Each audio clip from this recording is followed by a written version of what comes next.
And how conflict arising from it defines us. Something haunting about being here.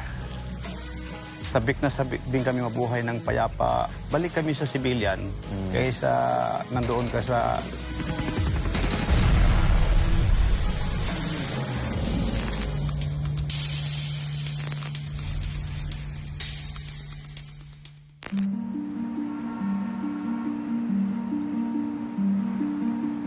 We Filipinos live on one of the most beautiful and resource-rich archipelagos on Earth.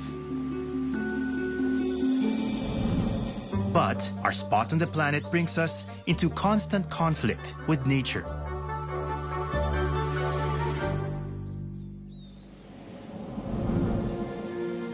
The country sits smack in the middle of the Pacific Typhoon Belt.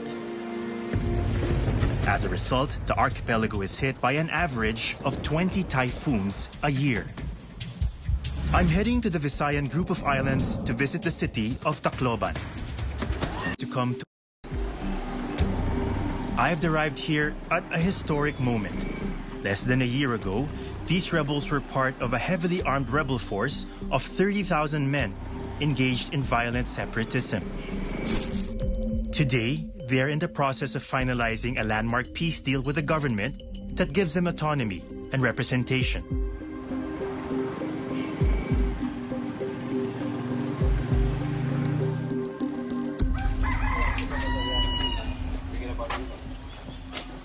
Al-Hajj Murad Ibrahim is the chairman of the MILF, and as of recently is also the interim head of this new autonomous region in Muslim Mindanao. So from being a rebel leader, he's now part of government. Chairman. Yes, good afternoon. Nice to meet you, sir. After decades of fighting, Murad, along with the Filipinos in this region, can now identify themselves formally as Bangsamoro people. Do you feel that you actually won the struggle? This struggle of the Bangsamoro people, because we see that we are a separate group of people. We need to establish our own system of governance according to our culture and according to our historical background. This clear sense of a separate identity can be traced back to the 13th century. Islam came to these islands close to 200 years before Catholicism arrived from Spain. Since then, the people here have fought to retain their identity and culture, defined by their religion. But is this a big transition from being a rebel and then now being part of government? We will try our best within this 3 years term that we will be in the government. What is important is we have achieved fiscal autonomy to address the concern of our people. In a Catholic majority country, receiving a bigger share of national taxes is key. Muslims have long suffered marginalization, living in the most underdeveloped provinces and seeing the land encroached on by other groups. Sling arms. Shoot!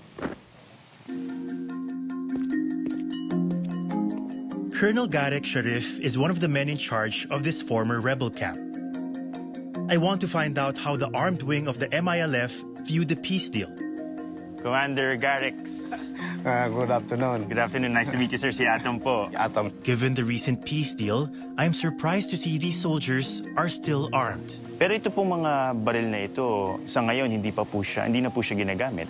Pang security lang ngayon, ang nakikita lang natin dito ng mga baril, security lang dito sa kampo. Kasi hihintay natin yung pagdedecommission. Eventually po, marami sa mga baril na ito madidecommission, ibig sabihin bahagi ng usapan na hindi na siya talaga gagamitin. Actually, ganun yun. The colonel takes me on a tour of the camp. 19 years ago, there were more than 60 camps like this that were attacked and shut down by government forces. Ay, ang palengke namin. O bayan, no? Parang bayan.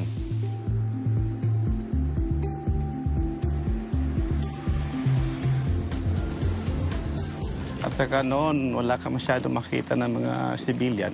Tulad nito mga bata. Anytime, pwede magkaroon ng putukan. More than 120,000 Filipinos have lost their lives from the insurgency. But today, I find locals mingling with the rebels. Parang patunay po ito na Nagkakaroon ng kapayapaan. kakaroon ng kapayapaan. Oo.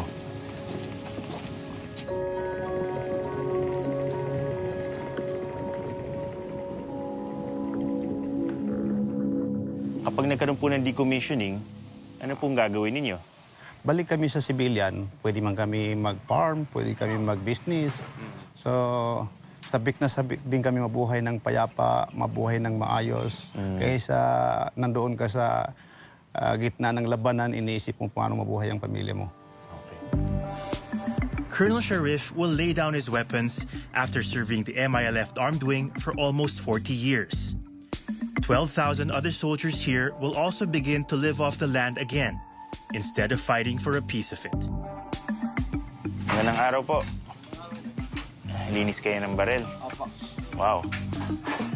Jashim, Abdul Madya, and Ibrahim are three fighters who will soon be joining the ranks of civilians. Ilan na kayong kasama sa BIAF? 10 years na. Ikaw? All out war. Some of these soldiers have been volunteering with the MILF since they were 9 years old. How well they reintegrate into society will be one measure of the success of the peace deal. Ano na, ngayong nalalapit na yung permanenteng tigil sa labanan, anong nararamdaman niyo? Masaya po. Okay. Dahil tatapos na yung gulo. Ikaw, sir? Ano sa akin? Kumbaga sa kwan, napayapan itong lugar namin. Wala na yung isang naranggal yung tumatakbo kami. Ito, baril yung Excited ka na ba doon o kinakabahan ka rin? Kinakabahan eh. Ba't kinakabahan? Wala akong ano eh. Di pa tapos mag-aral. Kailangan mo na magtapos. Hanap ang trabaho ko. Pero yung iba, di ko alam kung kaya ko ba yung trabaho niyan. High school level lang tapos. May mamimiss pa kayo dito sa ganitong klaseng buhay? Yung pagsasamahan, Samahan, brotherhood. But peace in the Philippines is not a sure thing. The MILF is not the only Muslim separatist group in the country. Mindanao has been under the state of martial law for 2 years now. Now, this region has always had a heavy military presence, but there's even more now. Morning, sir. Pwede po.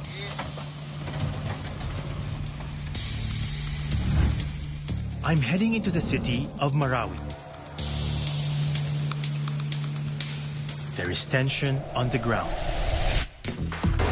Just 2 years ago, the city witnessed a deadly siege between government forces and extremist separatist groups. Unlike the MILF, these groups claimed an allegiance to ISIS. Sir. Nice to see you, no? welcome. I'm meeting Colonel Romeo Browner, who was part of the government's army tasked to liberate Marawi. He is taking me on his daily rounds of the city.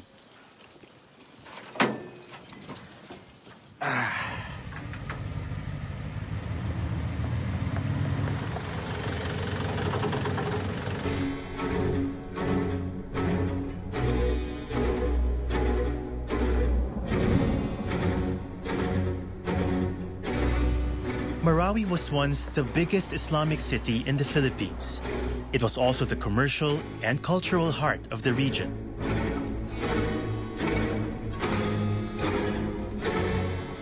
This was considered the central business district of Marawi City. This used to be a plaza.